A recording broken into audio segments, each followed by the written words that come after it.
sur RDI Guyane. Bonjour à tous, bienvenue dans votre émission. Bel bonjour à tout le monde. Bonjour à tous et bienvenue dans votre émission parce qu'aujourd'hui nous sommes la journée internationale du créole. Chaque année depuis 1983, le 28 octobre est une occasion de célébrer les langues et cultures créoles à travers les pays et communautés ayant le créole en partage, soit plus de 10 millions de personnes à travers le monde. Nous écouterons tout à l'heure l'interview de Françoise James Loumi, directrice de la culture de la ville de Cayenne et également écrivaine. Nous aurons également quelques discussions autour de la campagne annuelle de démoustication de la collectivité territoriale de Guyane. Arnaud Champestin sera des nôtres et viendra nous parler un peu de cette campagne. Il est le responsable de l'unité communication sociale, évaluation et formation du DDAS, Pôle Prévention et Solidarité Santé. En deuxième partie d'émission, nous parlerons de Guyane Terre d'élevage, le premier e-salon de l'élevage en Guyane organisé par Intervig, Interprofession Élevage Viande de Guyane. Ce sera avec Patrick Labranche, le président de l'Intervig. Le premier e-salon, c'est à suivre dans quelques instants. Midi Ayo.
Madone, si vent des alizés, à sous plage la à Gaussier.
hibiscus, con pamplemousse, cacoulé con l'eau douce. Oh, tu coulais sa potille, quand c'est crié, qu'a chanté à d'un pommier.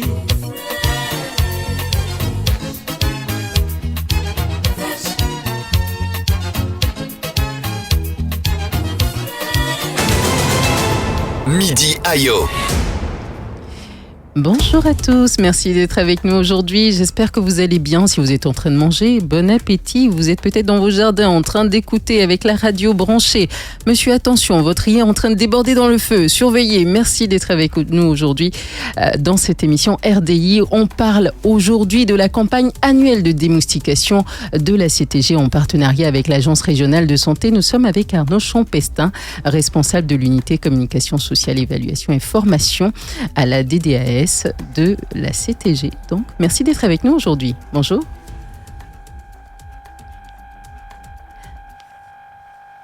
Aux auditeurs, et malheureusement, on ne vous entend pas encore. On vous entend pas encore, on vous entend juste à travers mon micro et de très loin. Donc, nous sommes avec Bernard, notre technicien, qui est en train de régler la chose. Dans quelques instants, on va pouvoir vous entendre aussi pour nous parler de cette campagne annuelle de démoustication.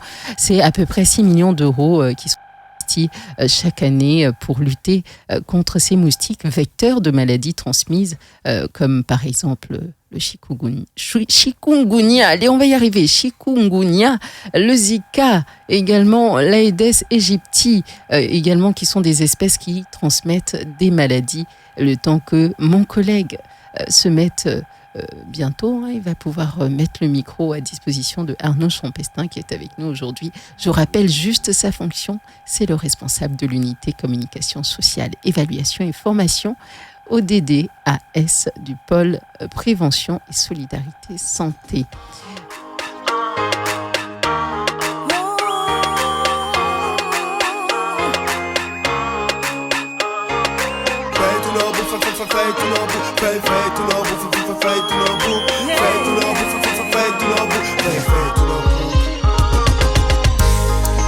Timide, faut avouer.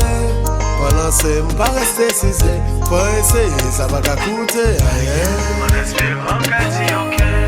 On constate mes qui ont passé. Rester cisé, pas fait nous remarquer. On tient, créer, forme là, ça pour moi. On a pas mis les mêmes à résister.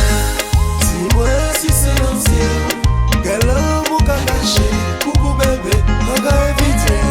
Dis-moi la main si tu veux lancer. Dis-moi si c'est l'ancien. Quel homme ou qu'à cacher. On va éviter.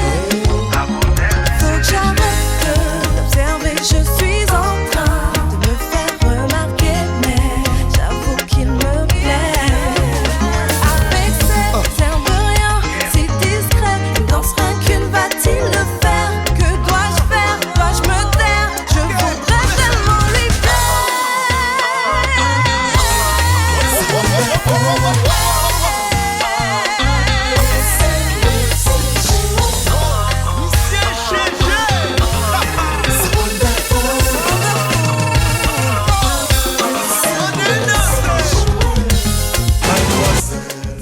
Bonjour à RDI, merci de m'avoir invité à parler de ma langue maternelle, la langue de mon cœur. Alors, est-ce que le créole guyanais a des particularités? Alors, les créoles ont cette particularité d'être le résultat de rencontres entre deux ou plusieurs langues. C'est-à-dire une langue de base qui est la langue africaine et les langues européennes. En général, quasiment tout le temps, c'est une question de colonisation. Donc, l'Europe colonise ou met en esclavage, ce qui revient au même, un peuple. Et le choc de la rencontre des langues donne naissance à un créole. Donc, tous les créoles ont la même histoire, en général. Mais effectivement, on peut toujours se dire que le créole guyanais a une particularité parce que en Guyane, on a deux types de créoles en fait. On a le créole de l'Ouest, ou on va même dire trois types de créoles. On a le créole de l'Ouest, ou à Bac-Zessé, qui est la française en fait, où on dit ou et puis moins. Ok. Et puis, on a le créole toujours à base escale française où on dit mot, keto.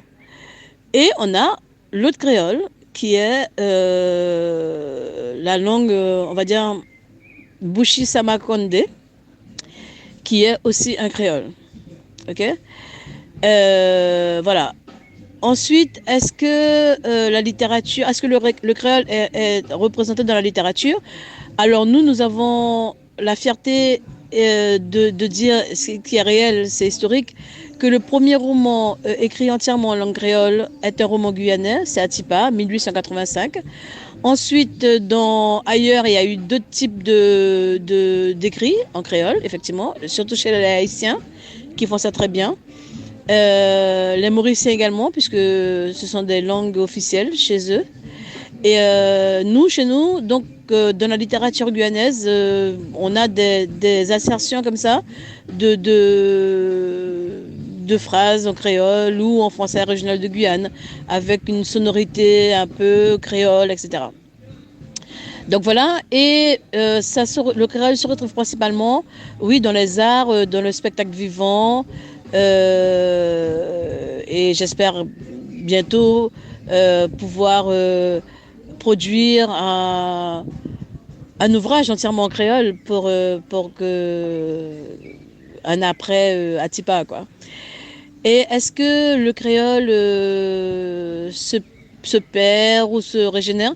Je vais plutôt dire que ça se régénère dans le sens où la force de la médiatisation de la langue française, parce qu'à l'école, c'est le français, dans les médias, c'est le français, etc., etc., ça fait que la puissance de la France se retrouve dans le parler guyanais, tout naturellement, mais il y a un double travail qui se fait aussi, c'est le travail des chercheurs ou des amoureux de l'histoire, de la recherche, qui font un travail sur la recherche spécifique de mots africains, notamment chez les Kamites, de mots africains existants dans les langues créoles, antillaises ou guyanaises par exemple.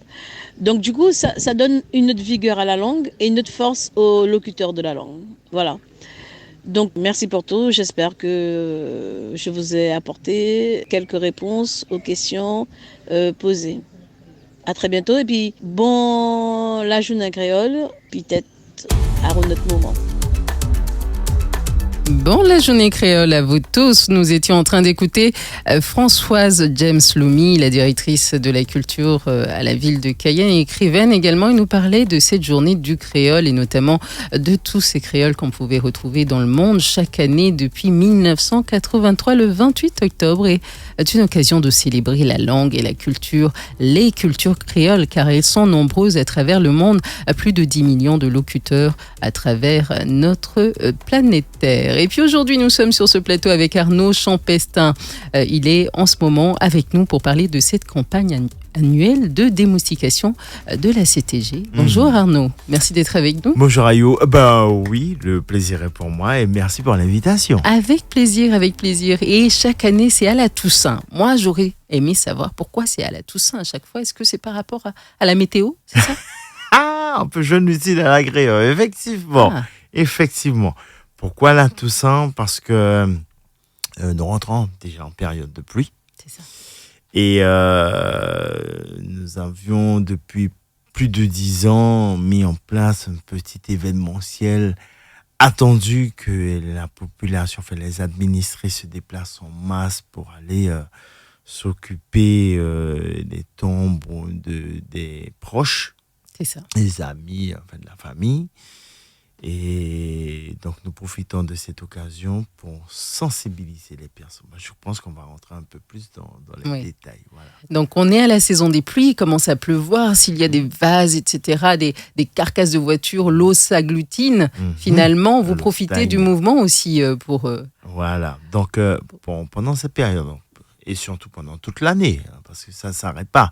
Effectivement, le 1er novembre, c'est la fête de la Toussaint. Et nous mettons l'accent sur cette journée, une journée de sensibilisation.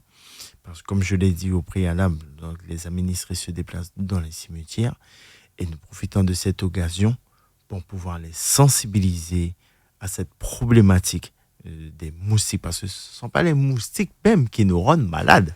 Mais ce sont les virus. On est en plein dedans, là. Hein. Ça fait 2 ans qu'on est dans des histoires de virus. Mais si c'était pas juste une histoire de, si c'était juste une histoire de moustiques, ça irait encore pour Ça nous. aurait été encore. Oui. Parce que le moustique, il aurait été nuisant. Insecticide, Il et est puis voilà, c'est nuisible, réglé, voilà. Covid parti. Voilà, mais lorsqu'il nous a piqué et qu'il nous a transmis ces maladies, c'est maintenant que les choses se compliquent. Donc, et en plus, l'espèce de moustique qui est vecteur, il n'y a pas que celui-là, l'Aedes aegypti, c'est lui qui est vecteur ni de la dengue, ni du chikungunya, ni du Zika, ni de la fièvre jaune. Il y a d'autres maladies, on n'en parle pas parce que ça ne prend pas d'ampleur, mais puisque nos collègues font en sorte de circonscrire, de bien maîtriser la prolifération des moustiques, et quoi qu'il en soit, étant donné que les administrés viennent honorer leurs défunts pendant cette période, c'est très bien de venir avec des vases à fleurs pour pouvoir mettre les fleurs. Ça, il n'y a aucun souci. Mais le problème, comme on l'a dit au préalable, lorsqu'il va commencer à pleuvoir, tous ces vases à fleurs, tous ces pots à fleurs, tous ces containers à bougies qui vont se multiplier au sein des cimetières, parce qu'il n'y a pas qu'à Cayenne. C'est ça. C'est parce que cette opération, elle est menée à l'échelle du département.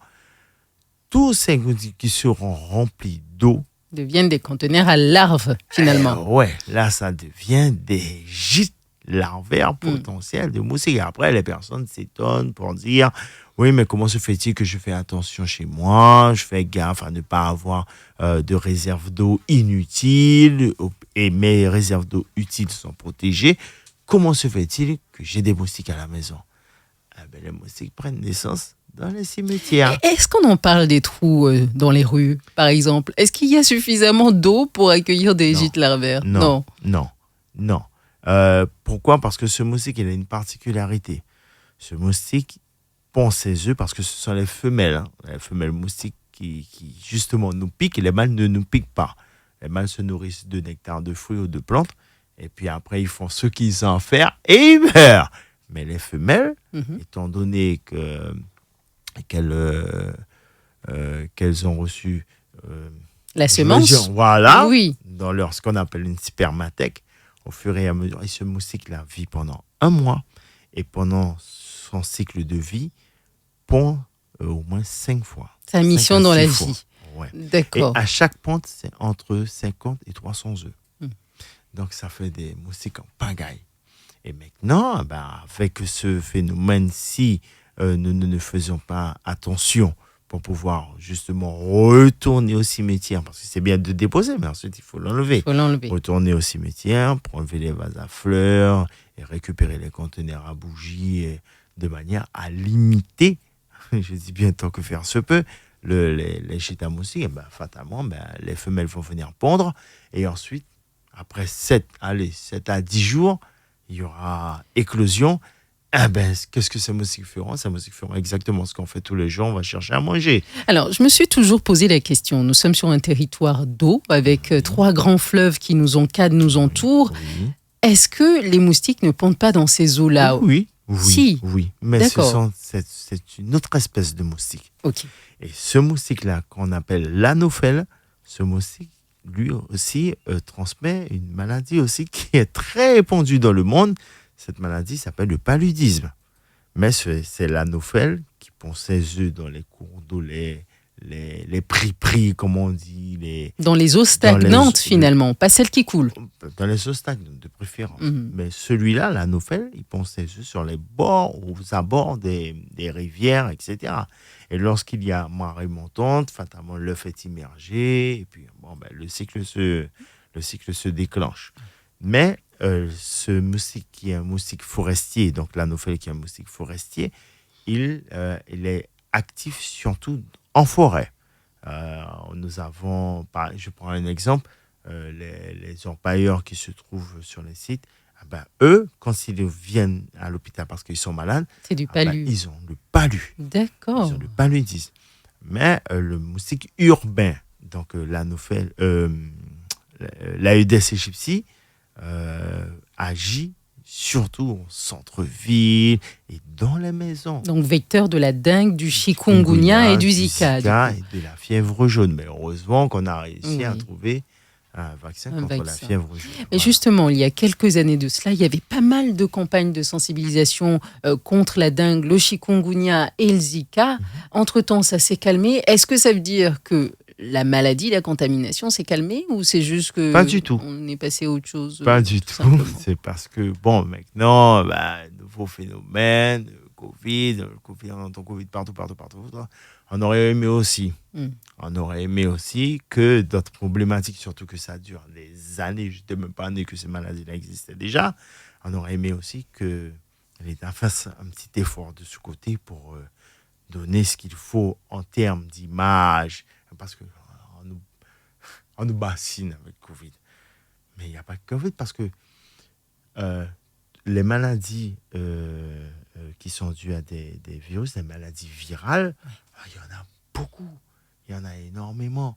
Donc pourquoi n'avoir pas fait aussi en amont ce travail-là, tout en sachant que cette problématique de moustique-là sévit dans le pays, dans le département. Voilà. Oui. Et là, en permanence, vous avez quelques chiffres pour nous édifier un peu sur la question? Non, je ne dirai pas de bêtises, ça, je ne maîtrise pas. Ok, par contre, moi j'ai un chiffre pour vous, chers Oui. auditeurs, et vous l'avez déjà ce chiffre, Arnaud Champestin, c'est 6 millions d'euros pour protéger les Guyanais des maladies transmises par les moustiques chaque année, dépensés, en tout cas investis et produits par la collectivité territoriale de Guyane. Cette année également, même somme? Oui, même somme. Et à quoi servent ces sommes finalement si l'initiative vient des particuliers qui doivent ramasser Non. Alors, comme je le disais au préalable, cette charge revient à l'ARS. D'accord. L'ARS nous a demandé de pouvoir prendre l'initiative aussi, de pouvoir justement nous... comment je vais dire ça, Sensibiliser, motiver. Non, mais prendre cette partie de la tâche. Pourquoi? Parce que la CTG est répandue partout sur le territoire. Donc, fatalement, on a des collègues qui se trouvent partout en Guyane. Et ces collègues ont une expertise. Ils ont une vous allez me pardonner parce que depuis le jour que j'ai fait mon AVC, j'ai des trous de mémoire. Donc, ils ont une certaine expérience, voilà. Oui. Et à partir de là, étant donné qu'ils ont cette expérience, l'ARS s'appuie sur nos collègues pour pouvoir justement faire le taf, entre parenthèses. Voilà. Quelle est la nouveauté cette année? Alors, en termes de communication, voilà, il y a déjà la première, votre invitation, ça c'est déjà de un. Nous avons produit aussi des affiches 4x3 pour pouvoir justement sensibiliser la population au 1er novembre. Nous avons aussi des affiches qui se situent sur les bus de la CEMOP, si je puis Oui, allez-y. de la CEMOP et ainsi qu'à Globus. Nous avions aussi édité des flyers, des affiches et des t-shirts qui seront distribués aux administrés le jour de l'événementiel, donc le 1er. Donc et il y aura un questionnaire une petite enquête sociale qu'on proposera aux administrés justement pour savoir à peu près ce qu'ils ont retenu, puisque Oui. comme je le dis en préalable, ça fait 10 ans quand même. Donc ceux qui ont retenu, s'ils reviennent, si le message justement passe. Nous avons aussi misé sur les médias télé, Audiovisuel, radio, voilà, presse écrite aussi, je pense. Voilà. Oui. Et à ce moment-là, nous avons également la participation des collègues de l'ARS qui va venir se jumeler à notre Action. démarche. Voilà. Très bien. Je vous remercie d'être avec nous aujourd'hui. On fait une petite pause musicale, de la musique dans cette émission. On revient juste après.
Écoutez RDI sur 105.1 à Cayenne et 88.4 à Kourou. RDI, c'est de la musique, des infos et du sport. Il est midi.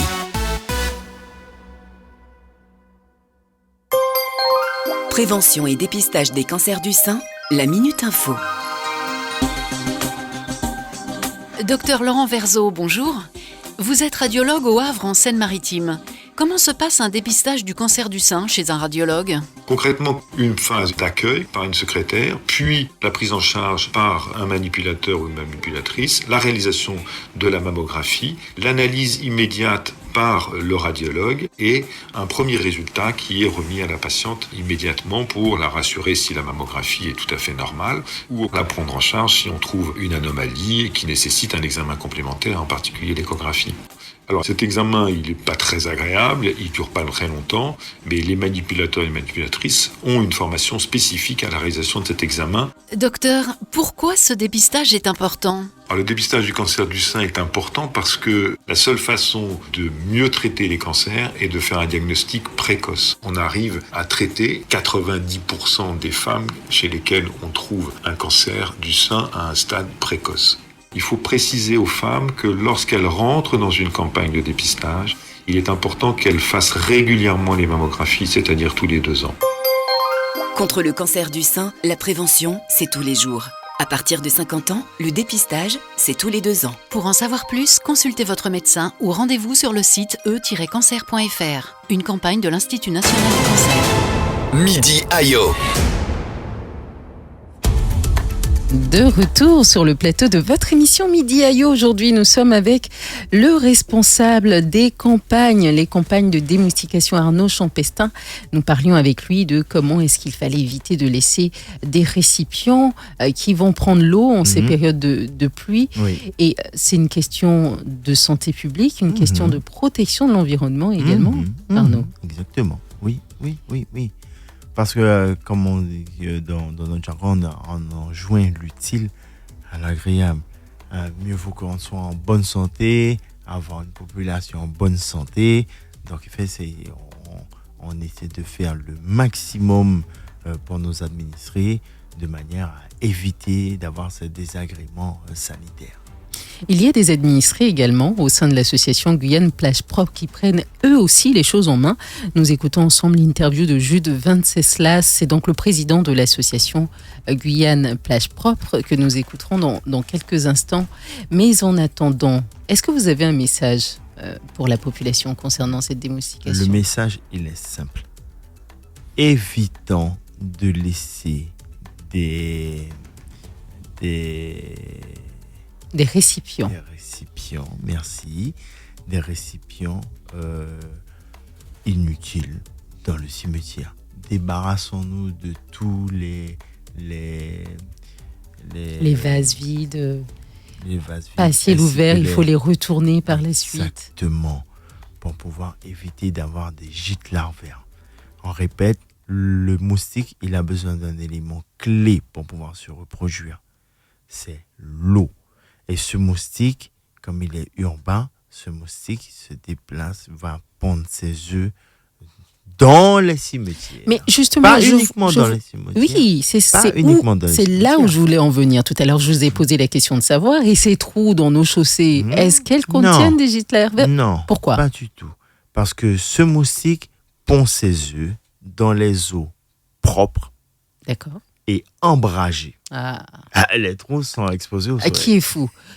Il aime bien le luxe. Heureusement, de luxe. De quelque part, heureusement. D'accord. Qu'il ne pond pas ses œufs dans les trous. Parce que vraiment, ça aurait été véritablement problématique. Donc, non, ce moustique, il est, comme on disait nous, entre collègues, on se dit, ouais, mais ça, c'est un moustique comparaison. Parce qu'il faut que l'eau soit propre. Et surtout à l'ombre, il faut qu'il soit ombragé. Écoute, qui est fou ? Et il faut qu'il soit stagnant. En fait, il ne faut pas que l'eau bouge. Faut pas... Ah oui. On rigole ensemble, mais c'est une question d'environnement et de santé publique également. Donc, soyez attentifs à ce sujet. Vigilant. Évitez de laisser des récipients de manière à avoir de l'eau et que le moustique se reproduise dedans. Voilà. Très bien.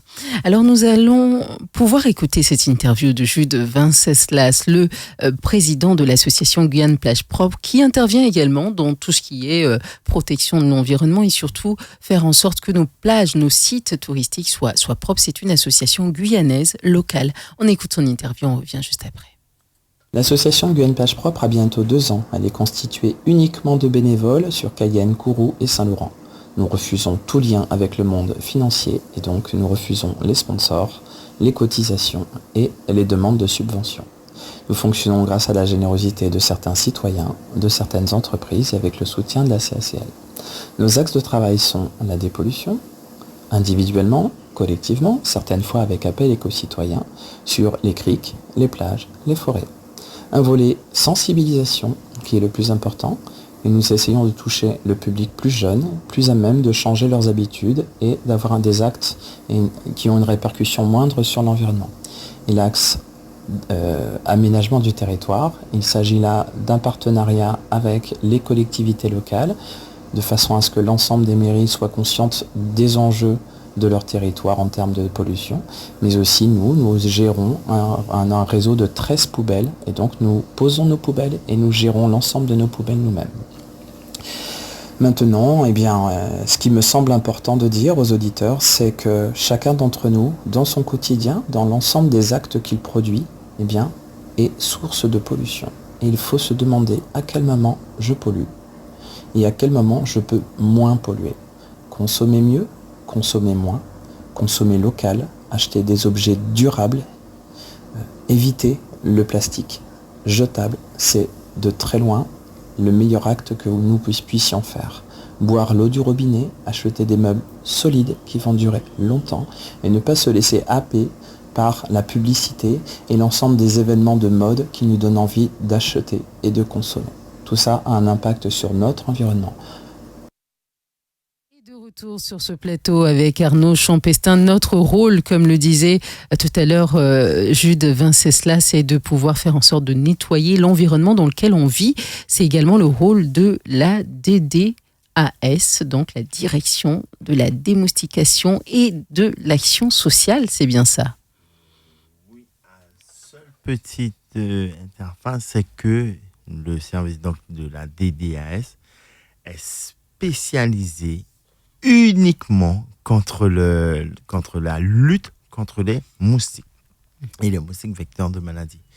C'est une compétence de la CTG où le président véritablement a mis une action dessus pour demander, après concertation avec l'ARS, de pouvoir véritablement nous focaliser uniquement sur la problématique moustique. Parce qu'auparavant, ce service, on appelait la lutte antipaludique. Je vais faire rapidement une petite historique de la lutte antipaludique. Allez-y. Et que tout le Guyanais connaissait auparavant, surtout les anciens, mais a été, maintenant, on l'appelle la DDAS.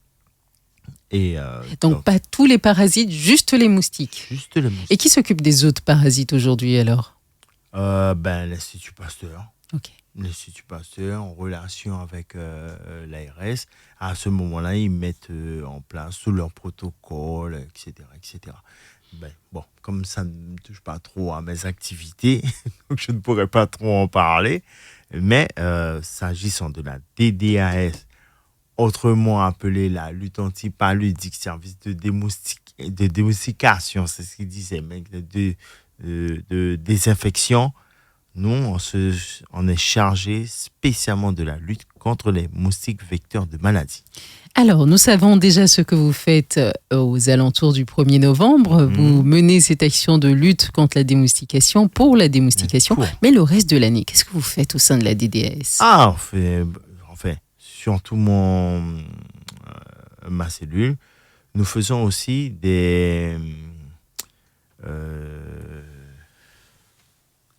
un instant. Nous faisons aussi des journées de sensibilisation dans les écoles, pour les associations, pour les parents d'élèves. Donc, et cette activité est à l'échelle du département, donc de Saint-Georges à Saint-Laurent, à Marais-Barsoula, à Cayenne, partout, à l'échelle du département. Nous faisons aussi des activités lorsque l'État nous convient dans ces mouvements, je dirais à la rigueur. Tout au long de l'année, nous avons des activités, je dirais, sporadiques lorsque les administrations nous concertent, etc. Donc, à partir de là, on répond présent avec beaucoup de plaisir. Très bien, merci beaucoup. En tout cas, nous aussi, c'était un plaisir de vous recevoir sur ce plateau. Arnaud Champestin, responsable de l'unité communication sociale, évaluation et information de la direction de la démoustication de l'action sociale beaucoup, de la CTG. Merci d'avoir beaucoup. Été des nôtres. Merci. Dans quelques je reviendrai. instants. Ah oui, assurément, je l'espère. Vous ne dites pas ça avec des paroles en l'air, j'espère. Je reviendrai. Ok, c'est noté, j'y tiens. Jean-Marc Faham est avec nous aujourd'hui, c'est notre confrère ici à RDI. Il présente la rentrée Fou de sport, c'est dans quelques instants. Si vous connaissez pour utiliser talent, si vous acceptez, faut de tout pour faire un monde. Si vous songer avec fierté. Si ou pas quitter, mauvaise langue intimidée. Pas de rien pour moi dans ça. C'est garder comme ça. C'est décision qu'on met là. Nous reconnaître possibilité de développer talent par moi pour gagner pain quotidien. Ouais, papa écrit éducation. Non, papa yol. Pour yon tati pour ça. Non. Ouais, papa écrit éducation. Pour yon tati pour ça. Mon cher maman, yon conseil toujours bon pour exploiter. Talons yo au maximum. C'est pico accomplissement. Leur est des conséquents. Et puis où je succès.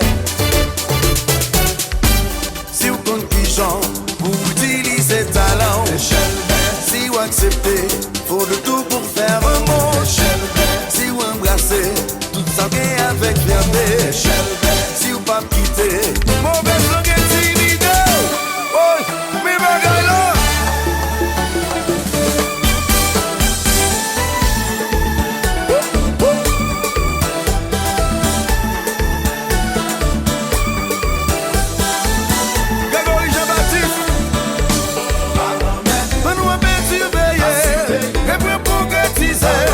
Pas de tout occupation, on fait seul même jamais.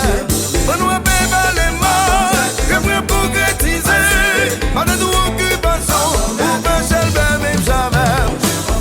On te va me santé, il va me courage, ou pas m'empêcher. Pas seul même chanter, on te va me santé, il va me courage.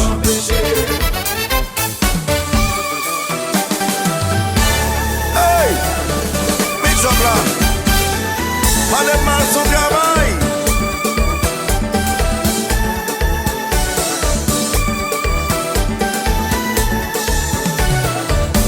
Petit César chanté.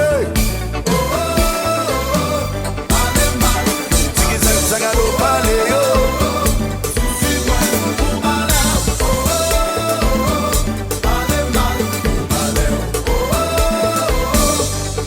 Black Bobo.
Et bien en français on dit, elle a du chien. Des thématiques sur tous les sujets d'actualité. Ayo Delegerma en parle avec ses invités en direct du lundi au vendredi de 11h30 à 12h45 sur RDI Guyane dans Midi Ayo. Économie, politique, sociale, santé, culture. Suivez au quotidien nos rendez-vous avec l'actualité de notre territoire. Dans Midi Ayo sur RDI Guyane, sur 105.1, en story live Facebook et sur YouTube. Nous sommes de retour sur le plateau de Midi Ayo. Aujourd'hui, mon confrère Jean-Marc Pham, il vient nous parler de son émission qui sera sur RDI tous les lundis et tous les jeudis, 105.1, donc pour Soif de sport. Bonjour, comment vas-tu Jean-Marc ? Bonjour, ça va très bien. Bonjour aux auditeurs d'RDI Guyane, ça va très bien. On se prépare pour la reprise. Alors, Soif de sport.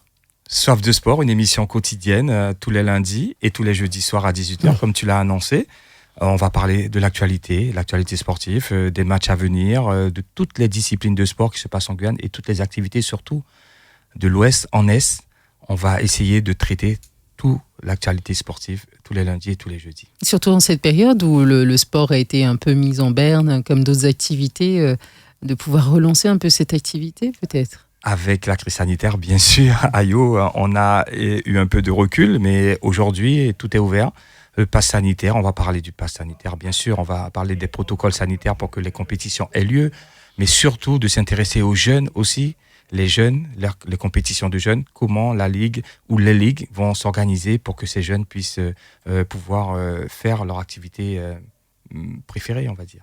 Quelle compétition rouvre le bal à l'heure actuelle alors ? Le foot, la Coupe de France de football, on va jouer le 4e tour ce week-end, on va en parler ce soir, on va parler du 3e tour, des résultats. Le secrétaire général de la Ligue de football sera là pour nous parler comment il s'organise, comment on va s'organiser aussi ce 7e tour de la Coupe de France. Et puis bien sûr, on va parler des autres sports, on va parler de volley, on va parler de l'Open, de golf sur les Trois Collines à Matiti, avec Luigi, certainement qui sera avec nous. Il y a beaucoup d'associations sportives en Guyane, elles sont nombreuses ? Il y en a beaucoup, de loi 1901, il y en a beaucoup qui œuvrent avec les collectivités, mais il y en a celles aussi, les associations sportives qui sont dans les championnats, ce sont des associations sportives. On va parler aussi, on aura un invité surprise, ça sera Flex, Rupert Romaric, qui va nous parler du projet, la Flexi Cup. On va découvrir qu'est-ce que c'est, Flexi Cup. Alors, qu'est-ce que c'est ? C'est un originaire de Sinamari qui va mettre en place, il vit en métropole, il va déceler des talents dans les communes, mais pas que, les gardiens de but, en passant par les joueurs. Mais il va nous expliquer sur le plateau en détail. Donc, soyez avec nous ce soir pour suivre cette émission sur RDI Guyane. C'est à quelle heure ton émission ? Alors, de 18h à 19h, oui. Les lundis et les jeudis, soyez présents pour pouvoir justement écouter toutes ces nouvelles, toutes ces informations au niveau du sport. À suivre également sur le Facebook Live aussi de RDI. Sur le Facebook Live, comme autrefois, on était en Facebook, bien sûr, le Facebook Live d'RDI Guyane, pour les auditeurs qui sont plutôt internautes, et puis ceux qui sont à la radio, dans leur voiture, à la maison tout simplement, ou au travail, et qui nous écouteront à 18h tous les lundis et tous les jeudis. Jean-Marc, merci d'être avec nous. On fait une petite pause musicale peut-être ? Merci beaucoup. On revient Oh. juste après, on y va.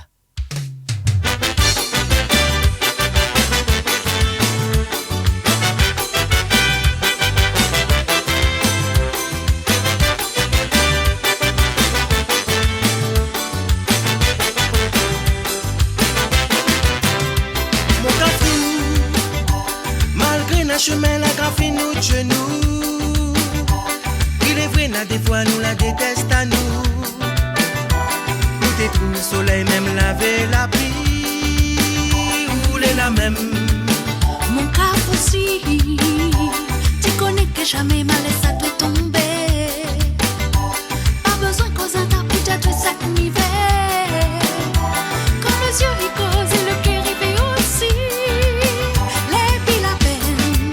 Oui, pour nous sera toujours là. Le meilleur c'est quand on est côté moi.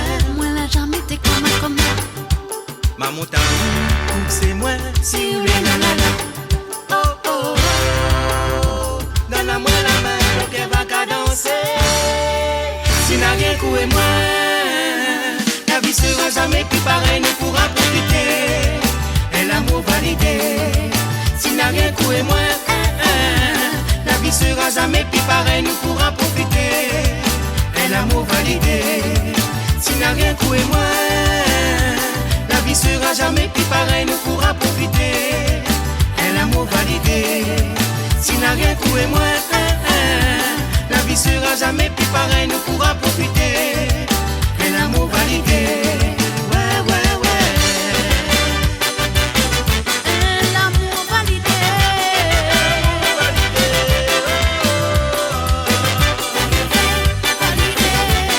L'amour validé.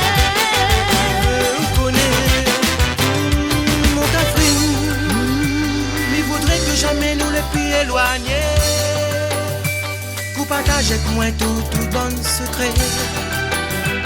Que la seule main qui caresse à ou la nuit, c'est la mienne. Mon cœur aussi, tu connais dans mon cœur, n'a l'amour pour des. Pour même on l'aimait, la finir réservée. Mais connais prétendant devant ton petit bruit. Et qu'on y met. Oui, pour m'y sera toujours là. Les meilleurs, c'est quand vous les côtés moi.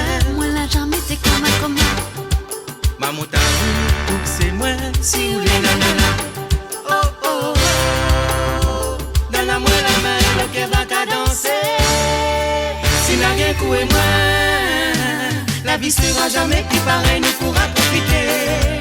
Et l'amour validé, si n'a rien coué moi, la vie sera jamais plus pareille, nous pourra profiter. Et l'amour validé, si n'a rien coué moi, sera jamais plus pareil, nous pourra profiter. Et l'amour validé, si n'a rien coué moi, la vie sera jamais plus pareil, nous pourra profiter. Et l'amour validé, si n'a rien coué moi. Mais y'a ça, moi n'a jamais été comme la la. Mon amour, c'est moi, c'est la la la. Mais y'a ça, moi n'a jamais été comme la la. Et l'amour validé, Midi Ayo.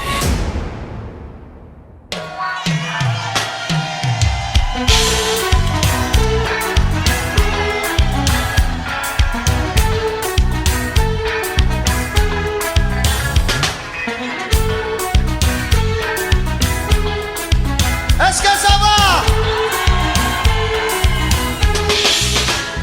Amusement. Oh maman, amusement. Sur le monde, quand tu es tout partout. Sur le monde, quand tu es tout bonnement. J'appuie yo, c'est là qui en dit tant. Café chaud, ambiance à la commencé à exploser. Bon capété, pas de silence, yo commence à mépriser. Ni débat, tout le monde. On l'autre, toi, tout le monde. Ni débat, on va caca. Aïe, aïe, aïe, aïe, aïe, aïe, aïe, aïe, aïe. Levez la main, levez la main, levez la main, levez la main, levez la main, levez la main, raise your hands now.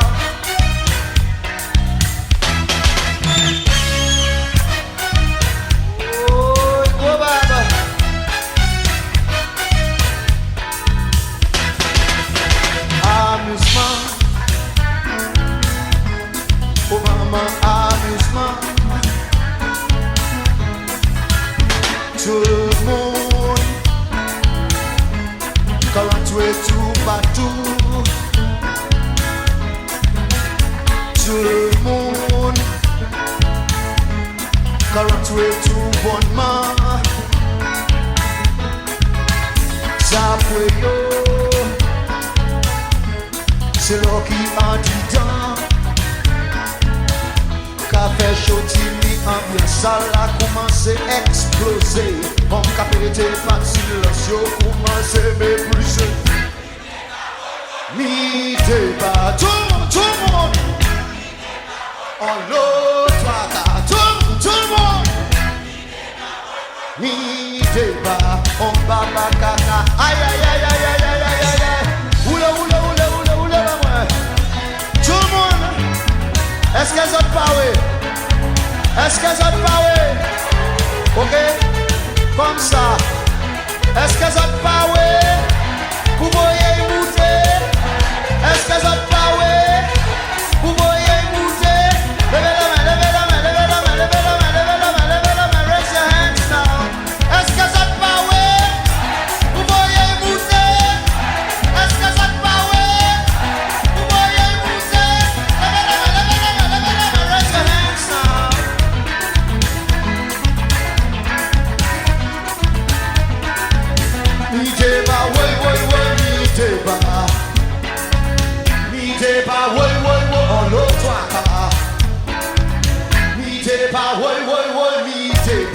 Oh, Baba Kaka. Aïe, aïe, aïe,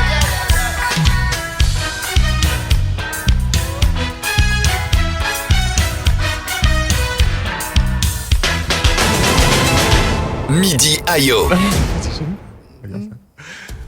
De retour avec notre animateur de la nouvelle émission que vous pourrez suivre à partir d'aujourd'hui, dès ce soir, à partir de 18h, de 18h à 19h. Soif de sport avec Jean-Marc Faham, qui est également responsable du service animation sportive de la ville de Cayenne. Ce qui veut dire que vous avez la double casquette, mais toujours dans la même famille de sport finalement. C'est la famille de ma passion. Oui. Donc je vis sport, je dors sport, je me réveille sport. C'est une identité que je me suis faite depuis l'âge de 7-8 ans à travers le foot. Et puis ça m'est resté jusqu'à ce jour. Donc je suis fier d'évoluer dans ce milieu qui est un milieu, ma foi, pour moi sain. Parce que la pratique du sport amène le bien-être, amène la santé. De ce point de vue, si on parle après d'argent ou autre, c'est vrai que Bernard il va sourire quand je parle de sainteté dans le sport, mais c'est vrai que le sport amateur, avant de passer au monde professionnel, on est amateur Oui. d'abord, et c'est vrai qu'il y a une façon de vivre qui est la façon du sport, et ça c'est une belle vie. Oui. Amateur d'abord, et puis 25 ans de sport professionnel également pour toi.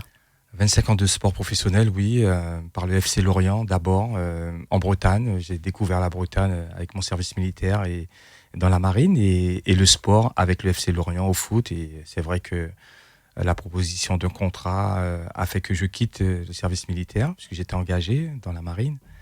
Et j'ai poursuivi après dans les clubs semi-professionnels avec des contrats d'1 an ou de 2 ans. Et donc j'ai pu... on va se raconter cette histoire...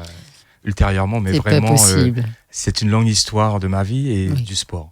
Anthony Blou, notre directeur d'antenne, vient de nous faire signe. Notre invité suivant est avec nous. Mais c'est avec plaisir, Jean-Marc, qu'on parlera davantage de ton histoire.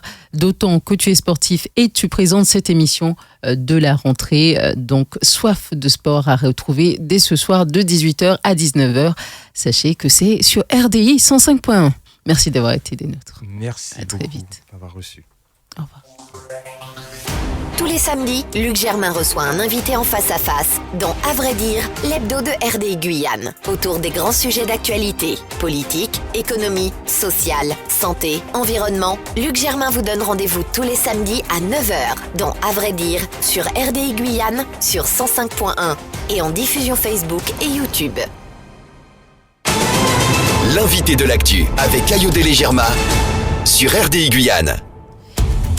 De retour sur le plateau de Midi Ayo, nous sommes aujourd'hui avec notre invité, l'invité de l'actu qui vient à peine de nous rejoindre dans le studio. Il s'agit de Patrick Labranche qui s'assoit donc sur cette table, autour de cette table de RDI, président de l'Intervig, premier e-salon de l'élevage. C'est un rendez-vous qui est pris donc du 5 au 6 novembre 2021 à la CTG et sur le site internet guyane-terre-d'élevage.gf. Patrick Labranche, merci d'être avec nous aujourd'hui. Je vous invite à vous rapprocher de votre micro, comme ça on pourra vous entendre. Merci d'être avec nous. Bonjour. Bonjour. Et bon, je tiens à m'excuser auprès des auditeurs parce que j'étais dans une réunion à Macoria, donc le temps de descendre.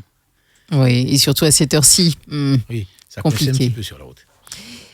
Alors, ce salon, e-salon de l'élevage, donc comme je disais, du 5 au 6 novembre, pourquoi cet événement ? Alors tout d'abord, je vais quand même rappeler que dans cette période où il y a le e-salon, il faut savoir que c'est le mois de la viande. C'est un événement que nous connaissons depuis plusieurs années et que le consommateur trouve agréable et a pérennisé. Donc nous avons voulu, dans la période du mois de la viande, faire un e-salon. Tout simplement parce qu'on s'est dit, il y a des gens qui sont à l'extérieur, des Guyanais qui ont envie de savoir qu'est-ce qui se passe chez eux, ils ont envie d'avoir des connaissances, envie de discuter également parce qu'il y aura des conférences débats sur le net. Donc on s'est dit, on va, et puis avec la période du Covid aussi. Éviter les salons en présentiel. Voilà, on ne voulait pas éviter forcément un salon en présentiel, mais on sait que la jauge ne va pas pouvoir permettre à tout chacun de venir visiter. Donc on a voulu quand même qu'il y ait un plus grand nombre qui participe. Et du coup, la Guyane, quand même riche de son cheptel, 100 000 bêtes appartenant à près de 300 éleveurs. Aujourd'hui, quelle est l'importance de faire la promotion de cet élevage ? Parce qu'on a envie de créer de la richesse, on a envie de créer des emplois, on a envie de créer des vocations auprès de nos jeunes. On a envie également que le territoire puisse avoir un statut économique digne de ce nom. Et l'agriculture, c'est ce qui nourrit l'homme. Oui. Donc, s'il n'y a pas d'agriculteurs, on est confronté aujourd'hui à ce qu'on voit partout, dans tous les pays européens, ou même tous les pays en général, qui ont fait le choix de délocaliser leur production, se retrouvent en grande difficulté parce que, avec la crise du Covid, entre autres, les pays se referment sur eux. Ils ont tendance à vouloir garder ce qu'ils produisent et qui, normalement, partait à l'exportation. Donc, à un moment donné, il faut penser à sa souveraineté. Et notre objectif, c'est également ça. Donc, aujourd'hui, c'est un salon de la viande. Mais il faut savoir que les autres secteurs de l'agriculture, que ce soit le végétal, aussi est dans notre ligne de mire, de développement, pour pouvoir satisfaire les besoins alimentaires de notre région. On a su démontrer par des activités que nous avons, entre autres l'œuf, que nous pouvons être souverains. Oui, à 100%, la production locale suffit à nourrir tous les Guyanais. On ne dépend absolument pas de l'extérieur en termes d'œufs. Ça veut dire aussi que nous avons un travail de prospective à faire. C'est-à-dire continuer à réfléchir parce que la population et la démographie est galopante. Donc ça veut dire que aujourd'hui nous produisons 100% de ce que nous consommons localement en œufs, mais il faut penser à plus loin. Ça veut dire que continuer à installer des agriculteurs en respectant bien sûr les besoins du marché, de façon à continuer à couvrir. Et puis bien sûr, il y a d'autres activités dans l'œuf qui peut être aussi amené à créer de la richesse et de l'emploi. Je vais penser aux œufs liquides, aux œufs durs. Donc ça, ce sont des activités que nous sommes en train de créer qui va aussi créer de la richesse. Donc, aux œufs en poudre aussi, parce qu'il y a aussi cette forme de conservation des œufs aussi. Pour l'instant, on n'y est pas encore allé parce que on fait, c'est comme un logo. On fait un Lego, pardon. On fait graviter au fur et à mesure. Oui. Et ça, ce serait plus pour les professionnels, cette forme. Déjà, pour les boulangeries, pour les pâtisseries. Déjà pour les professionnels. D'accord. Et les œufs écalés aussi, les œufs durs sont aussi pour les professionnels. Oui. Bon, après, le consommateur lambda pourra aussi en trouver. Donc, tout ça pour dire que on a un développement exponentiel de toutes nos filières et j'encourage vivement nos jeunes à y aller dans ce secteur-là. Bien sûr, il faut qu'on réfléchisse parce qu'on n'aura pas besoin que des agriculteurs, que des gens installés. On aura besoin d'encadrement technique aussi. Donc, il y aura des gens qui doivent se former dans les métiers de vétérinaires, dans les métiers de techniciens spécialisés dans les différentes filières. Donc, on aura besoin effectivement de monde. Alors, quand je dis il faut encourager les jeunes à y aller, mais il faut aussi réfléchir. Il ne suffit pas de leur dire allez-y, faire des études à l'école, mais il faut savoir aussi que connaître les débouchés peut-être aussi. Il y a déjà le problème du foncier qu'il faut qu'on arrive à résoudre pour qu'il y ait plus de fluidité dans l'installation. Et puis bien sûr, moi je pense qu'à un moment donné, mon rêve c'est quoi ? C'est que l'agriculture devienne aux yeux des autres un métier à part entière. Et que quand un jeune s'installe dans l'agriculture, il a la capacité, comme n'importe quelle entreprise, de rencontrer un banquier, de présenter son projet et de le faire valider parce que derrière, il est accompagné par une structure à vocation économique qui lui garantit le volet technique, l'accompagnement technique, qui va le faire produire correctement et surtout le développement de tous les marchés possibles qu'il va pouvoir occuper son marché dans un premier temps. Après, on peut penser au marché de niche pour l'extérieur. Vous avez parlé tout à l'heure de l'indépendance alimentaire, de la souveraineté alimentaire, en tout cas. De souveraineté. Souveraineté alimentaire pour la Guyane, en tout cas, une souveraineté alimentaire aussi qui vaudrait le coup d'avoir pour cette alimentation du bétail. Il y a eu pas mal d'actualités concernant des pénuries qui venaient du fait qu'il y avait des grèves en hexagone. D'où vient cette nourriture ? Donc finalement, comment est-ce qu'aujourd'hui on peut faire en sorte d'être autodépendant de soi, d'ici, de la Guyane, pour produire l'alimentation de nos bétails? Alors, il faut savoir qu'on emploie souvent le terme souveraineté parce qu'on sait qu'on ne sera pas autonome, on ne sera pas indépendant alimentairement, parce qu'on va toujours dépendre de quelqu'un.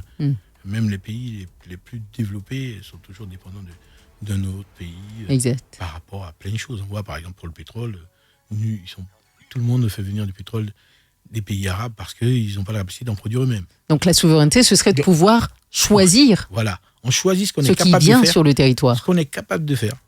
Ok. Et qu'on puisse le faire à bien, comme pour les œufs. D'accord ? Donc, c'est vrai que quand on dit on est souverain sur les œufs, à le produire, votre question, elle est taquine, parce que vous dites, ouais, vous êtes souverain sur les œufs, mais pour nourrir les poules, vous faites quand même venir des aliments qui viennent de l'extérieur. Donc là également, on y pense. On a mis en place, avec le concours du Pôle Europe, il y a des gens au Pôle Europe qui sont vraiment des gens qui sont consensueux, qui s'investissent pour le pays. Il faut vraiment leur tirer un coup de chapeau, parce qu'il y a des moments où on rouspète, mais il y a des moments avec des gens, il y a des gens là-dedans qui s'investissent bien et qui ont une vision également du développement des secteurs en général d'activité. Donc là également, on est en train de mettre en place un dossier qu'on a construit pour aller chercher de la coopération. On n'a pas cessé de parler de coopération régionale entre les pays voisins, les pays limitrophes. Il y a plein de choses qu'on pourrait faire avec nos voisins, en sachant que ils vont pas se substituer à ce qu'on est capable de faire. Ils vont être complémentaires à ce qu'on fait. C'est-à-dire que ce qu'on ne pourra pas produire, on ira aller chercher ces œufs pour nous aider à produire. Bien sûr, en respectant nos normes, en respectant la qualité qu'on veut. Par exemple, là, on a monté un projet PCIA avec des partenaires brésiliens. L'objectif, c'est quoi ? PCIA. C'est d'aller chercher des céréales de l'autre côté de la frontière. De la frontière, qui est à 2 pas de chez nous, où les camions peuvent rouler, il n'y a pas de bateau. Au pire des cas, il pourrait avoir du cabotage. L'empreinte carbone, finalement, pour l'environnement. Va être réduite. Donc, tout ça pour dire qu'on peut s'entraider entre voisins, d'une part. Et secondo, aujourd'hui, on est cet après-midi, avec le DG4, on a une réunion importante parce que on va se retrouver confronté à de grosses difficultés d'approvisionnement en aliments avec tous les conteneurs qui n'arrivent pas. D'accord ? Donc, on peut pas avoir... La Guyane ne peut pas continuer à être cette espèce de fonctionnement d'ANSI où dès qu'il y a un petit souci, c'est la panique générale. Donc, à un moment donné, il faut qu'on sécurise. On sécurise comment ? En plantant chez nous des choses. Mais justement, pour les pâturages, parce que les bovins, finalement, les caprins vont dépendre de ce qu'ils broutent, de leur pâturage. Il y a un projet Guya Pâture qui a été mis en place. Vous en avez sans doute entendu parler. Vous voulez bien nous en dire un peu plus, finalement, cette alimentation dont on parle, cette souveraineté alimentaire pour nos bétails, finalement. Est-ce que ça passe aussi par des projets comme celui-ci ? C'est un projet qui est mené par la Chambre d'agriculture. Donc, puisque la Chambre rayonne sur l'ensemble du territoire, donc l'information circule dans toutes les exploitations, de façon à ce que l'agriculteur puisse en fin de compte maîtriser la manière dont produire correctement du fourrage pour ses animaux. Donc, amener les conseils techniques, les éléments nutritifs, qu'est-ce qu'il faut amener à son pâturage pour qu'il soit plus appétant, que l'animal puisse trouver plus de choses, plus de digestibilité, et en fin de compte croître correctement et avoir un bon résultat, un bon rendement carcasse. Parce que le foin, habituellement, il vient directement de nos pâturages sur le territoire, ou est-ce qu'eux aussi peuvent venir de l'extérieur ? Non. Tout ce que... Les animaux en Guyane mangent de l'herbe. Oui. D'accord ? Sauf les poules, apparemment. Quand on parle des animaux monogastriques, ruminants, les chèvres, les moutons et les bovins, et ça mange de l'herbe. Donc, l'agriculteur, quand il fait du foin, c'est en prévision d'une saison des pluies qui sera trop forte ou d'une saison sèche qui sera trop ardue. Donc, il aura besoin d'un complément de matière sèche à apporter à ses bêtes pour qu'elles passent la période difficile. Bon, cette année, je ne sais pas, on est béni des dieux et on voit qu'on a de l'eau quasiment toutes les semaines. On a une bonne rincée, ce qui fait que les pâturages ne souffrent pas trop. Il n'y a pas trop d'eau pour les abîmer, il y en a pas, et il y en a suffisamment pour que l'herbe continue à pousser. Donc, on est vraiment pour cette année 2021, on a l'impression que toutes les planètes sont bien alignées pour la Guyane. J'espère que ça va durer. On doit pas sauf pour le Covid, apparemment. Voilà, on doit pas louper le coche. Mais bon, moi, je suis un optimiste forcené. Donc, je pense que on a de très belles choses à faire et on va pouvoir le faire. Après, il faut qu'ensemble, on arrive à dépasser nos égos et que chacun se dise qu'il travaille pour le pays. C'est le seul point important. C'est le pays. Après, les gens sont juste là sur de passage, de toutes les façons. Est-ce que le fait d'élever les poules, par exemple, en plein air, réduit la somme qu'on doit investir dans leur alimentation ? Quand vous élevez... Je parle de l'agriculture plutôt bio, l'élevage dit bio finalement, dit bio, qui va permettre de pouvoir avoir des poules qui ont une forme de vie privée avant d'arriver dans nos assiettes au lieu d'être élevées en batterie. Non, chez nous, les poules ne sont pas élevées en batterie. Ils sont élevés soit dans des bâtiments fermés, en respectant des normes de mètres carrés par animal, ou bien ils sont élevés, comme vous dites, en bio. Et ça, le bio, c'est un choix de vie, avant tout. Et bien sûr, l'agriculteur, ce choix de vie, c'est un choix de bien-être pour lui, pour l'agriculteur, par rapport à ce qu'il a envie de faire. Et c'est également un choix de bien-être et de bonne alimentation pour nos concitoyens qui consomment du bio.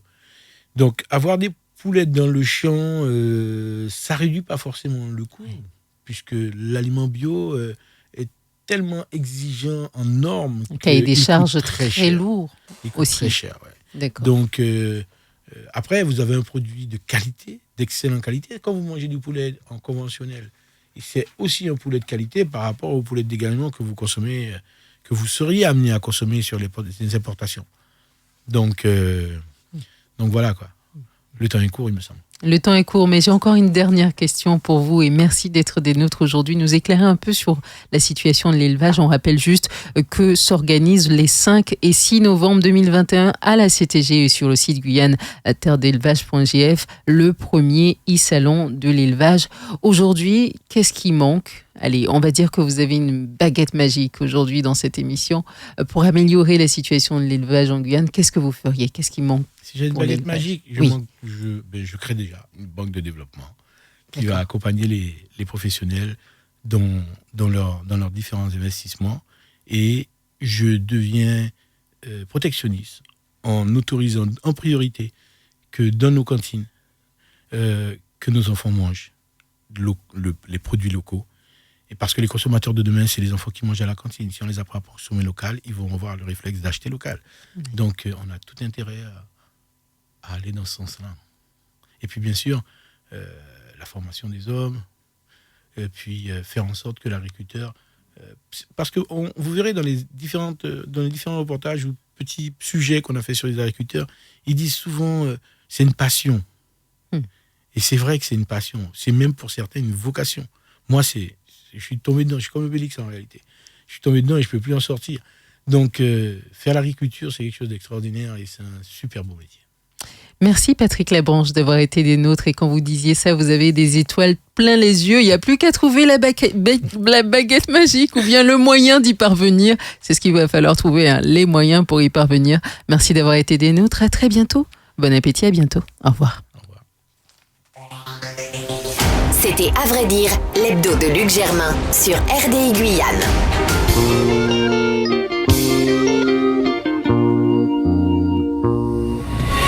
C'était Midi Ayo avec Ayo Delegerma sur RDI Guyane.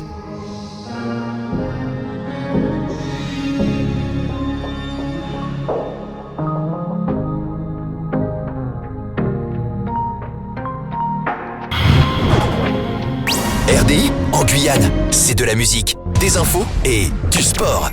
RDI sur 105.1 à Cayenne.